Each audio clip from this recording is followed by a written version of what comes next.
Hi friends, good afternoon. இது ஒரு Thursday afternoon. என்ன லஞ்சுன்னு பார்த்துடலாம். இன்னைக்கு ஃபர்ஸ்ட் சைட் டிஷ் பார்த்தீங்கன்னா வாழைக்காரத்தில் அது வெங்காயம் போட்டு சும்மா மிளகாத்தூள் மட்டும் போட்டு காரக்கறி மாதிரி செஞ்சுருக்கேன். இதான் ஃபர்ஸ்ட் சைட் டிஷ்ஷு.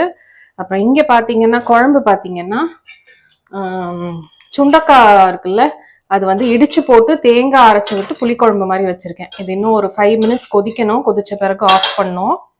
அதுக்கப்புறம் இங்கே புதுசாக உர ஊற்றுன தயிர் இருக்குது. அப்புறம் இன்னைக்கு செகண்ட் சைட் டிஷ் பார்த்தீங்கன்னா வல்லாரக்கீரை இருக்குல்ல, அதில் சட்னி. இது வந்து கொஞ்சமா வந்து கசப்பு எடுக்கும், அதனால கொஞ்சமா நீங்க வந்து நாட்டு சர்க்கரையோ வெல்லமோ போட்டு அதுக்கப்புறம் நீங்க வந்து தேங்காய் கொஞ்சமா வச்சு அரைக்கணும். அப்பதான் நல்லா இருக்கும் இது சாப்பிட்றதுக்கு.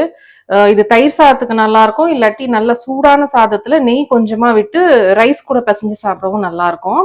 அப்புறம் இங்க பாத்தீங்கன்னா சாதம் வடி வச்சிருக்கேன். அப்புறம் டீடாக்ஸ் வாட்டர் காலியே ஆயிடுச்சு, இது விளக்குறதுக்கு போடணும், அதனால இங்க எடுத்து வச்சிருக்கேன்.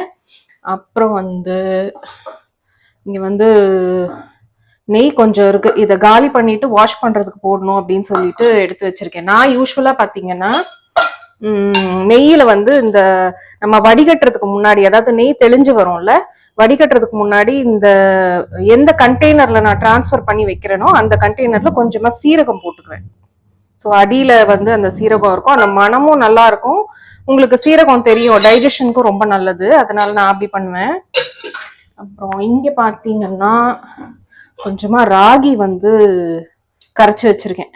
கூழ் மாதிரி புளிக்க வச்சுட்டு கூழ் காய்ச்சுவோம்ல, அதுக்கு இங்க வந்து இந்த மண் சட்டியில வந்து புளிக்கிறதுக்காக வச்சிருக்கேன். காலையிலேயே கரைச்சாச்சு. ஸோ ஒரு நைட்டு போல் அதை புளிச்சு வந்ததுன்னா அதை கரைச்சி குக் பண்ணி வைக்கணும். ஸோ இதுதான் எங்களுடைய Thursday lunch. See you in the next video. Bye bye.